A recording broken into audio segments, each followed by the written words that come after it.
നമസ്കാരം. ജൂൺ 13-നാണ് ലോകത്തെ ഞെട്ടിച്ചുകൊണ്ട് ഇസ്രായേൽ ഇറാനിൽ ആക്രമണം നടത്തിയത്. ഇറാനിലെ മുതിർന്ന സൈനിക നേതൃത്വത്തെയും ആണവ ശാസ്ത്രജ്ഞരെയും ഇസ്രായേൽ ആക്രമണങ്ങളിലൂടെ വധിച്ചു.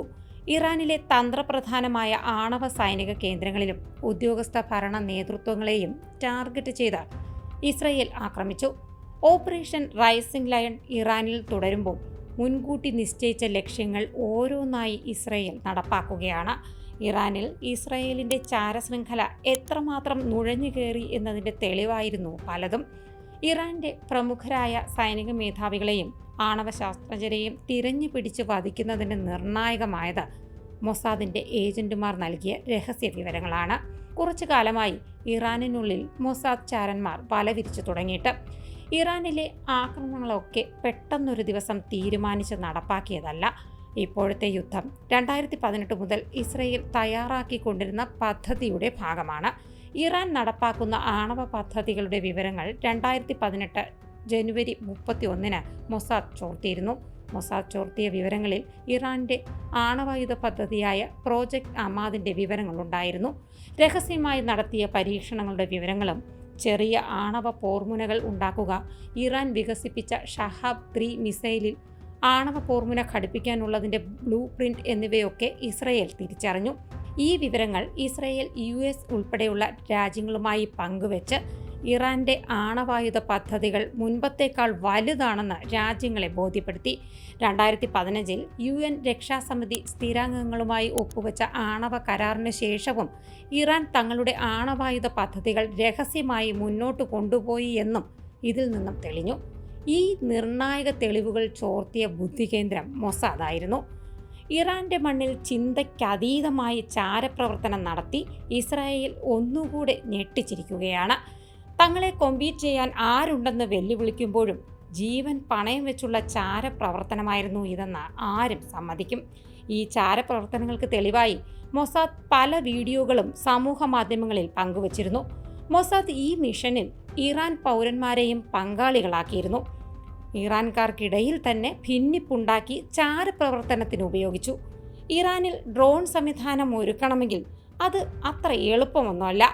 ശക്തമായ രഹസ്യ പോലീസ് സംവിധാനമുള്ള ഇറാന്റെ ഇന്റലിജൻസ് ആൻഡ് ട്രാക്കിംഗ് സംവിധാനങ്ങളെ വെട്ടിച്ച് ഇറാനിൽ ആയുധശേഖരം ഒളിപ്പിക്കുന്നത് ഞെട്ടിപ്പിക്കുന്നത് തന്നെയാണ്.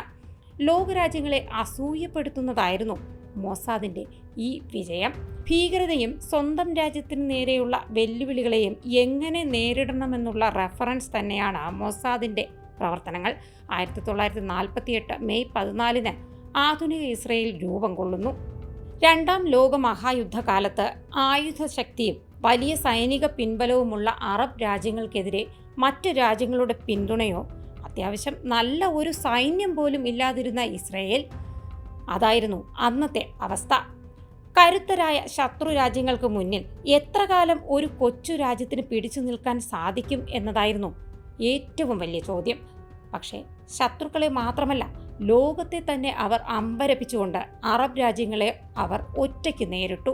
പിന്നീട് 1967-ൽ ജൂതരാജ്യത്തെ ഈ ലോകത്തു നിന്ന് തന്നെ തുടച്ചു നീക്കുമെന്ന് പ്രഖ്യാപിച്ച് യുദ്ധത്തിനിറങ്ങിയ അറബ് രാഷ്ട്രങ്ങളെ ഇസ്രായേൽ തകർത്തു കളഞ്ഞത് വെറും 6 ദിവസം കൊണ്ടാണ്. ഹിബ്രു ഭാഷയിൽ institute four intelligence and special operations എന്നതിൻ്റെ ചുരുക്കപ്പേരാണ് മൊസാദ്. രാജ്യത്തിൻ്റെ നിലനിൽപ്പിനും സുരക്ഷയ്ക്കും വേണ്ടിയുള്ള പ്രവർത്തനങ്ങൾക്കാണ് തുടക്കം മുതൽ തന്നെ മൊസാദ് പ്രവർത്തിച്ചത്. ഇസ്രായേലിൻ്റെ 3 ഇൻ്റലിജൻസ് സ്ഥാപനങ്ങളിലൊന്നാണ് മൊസാദ്. മിലിറ്ററി ഇൻ്റലിജൻസായ അമൻ, ആഭ്യന്തര ഇൻ്റലിജൻസായ ഷിൻബെറ്റ് എന്നിവയാണ് മറ്റ് 2 എണ്ണം. ചാരവിഭാഗം, പൊളിറ്റിക്കൽ ആക്ഷൻ, സ്പെഷ്യൽ ഓപ്പറേഷൻസ് എന്ന 3 ഗ്രൂപ്പുകൾ മൊസാദിനുണ്ട്. 1951 ഏപ്രിലിൽ രൂപീകരിച്ച ഈ സംഘടനയുടെ ആസ്ഥാനം ടെൽ അവീവാണ്. ശത്രു രാജ്യങ്ങൾക്ക് മുൻപിൽ ഇസ്രായേൽ തലയുയർത്തി നിൽക്കുന്നത് എന്തുകൊണ്ടാണെന്ന് ലോകം പലപ്പോഴും ചിന്തിച്ചിട്ടുണ്ട്. അതിനുള്ള ഉത്തരമാണ് മൊസാദ് എന്ന ഇൻ്റലിജൻസ് കമ്മ്യൂണിറ്റി. മൊസാദ് ഇതുവരെ നടത്തിയതിലെ പ്രധാന ദൗത്യങ്ങൾ ഏതൊക്കെയാണെന്ന് നമുക്ക് നോക്കാം. രണ്ടാം ലോക മഹായുദ്ധകാലത്ത് ജൂതരെ കൂട്ടക്കൊല ചെയ്ത നാസി നേതാക്കളെ മൊസാദ് പിന്തുടർന്നിരുന്നു. ഇക്കൂട്ടത്തിലൊരാളായിരുന്ന അഡോൾഫ് ഐക്മാനെ 1960-ൽ അർജന്റീനയിൽ നിന്നും പിടികൂടി അതീവ രഹസ്യമായി ഇസ്രായേലിൽ കൊണ്ടുവന്നു. വിചാരണയ്ക്ക് ശേഷം ഐക്മാനെ തൂക്കിലേറ്റി.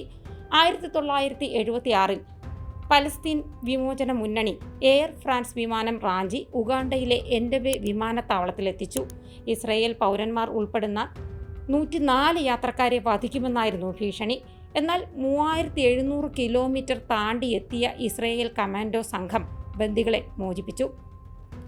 1972 പലസ്തീൻ സംഘടന ബ്ലാക്ക് സെപ്റ്റംബർ മ്യൂണിക് ഒളിമ്പിക് വില്ലേജിൽ അതിക്രമിച്ചു കയറി 11 ഇസ്രയേലി കായിക താരങ്ങളെ കൊലപ്പെടുത്തിയിരുന്നു.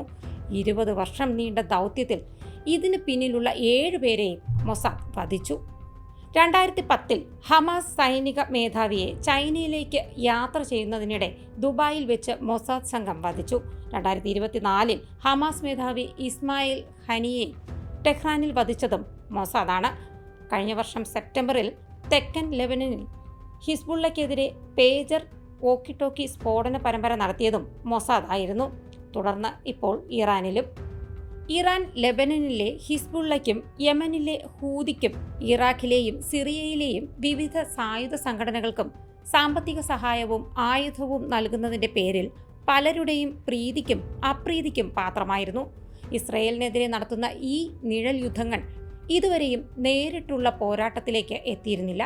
പക്ഷേ ഇസ്രയേലിനെയും അമേരിക്കയെയും സൗദി അറേബ്യയെയും വെല്ലുവിളിക്കുന്ന തലത്തിലേക്ക് എത്തിയിരുന്നു.